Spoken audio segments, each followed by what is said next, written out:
భార్య పక్కన ఉండడం వల్ల భర్త భౌతికంగా ఆ భౌగోళికంగా ఎంత క్లేశభూయిష్టమైన ప్రదేశంలో ఉన్నా ఆమె ఆయన పక్కన ఉంటే ఆయన ఏ ఇంట్లో ఉంటే శాంతిగా ఉంటాడో అక్కడే ఉన్నట్టు భావిస్తాడు.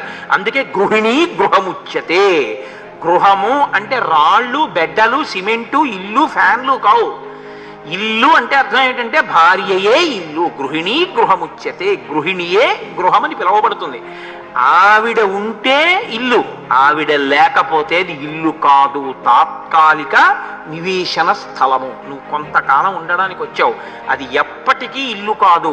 ఆవిడ నీ పక్కన ఉన్నంతసేపే ఇల్లు. తను కోట్లకి పడగలెత్తిన వాడు కానివ్వండి, తన భార్య జారిపోయిందా ఇక తన ఇల్లులా ఉండదంతే. ఆ ఇంట్లోకి వెళ్ళినప్పుడు ఆ స్వాతంత్ర్యం పోతుంది. ఆవిడ ఉన్నన్నాళ్లే ఆ స్వాతంత్ర్యం. అది పురుషుడి జీవితంలో అత్యంత దౌర్భాగ్యం భార్య జారిపోవడం. అన్నీ పోతాయి కదండి, దేనికి కూర్చుంటాడు పీటల మీద?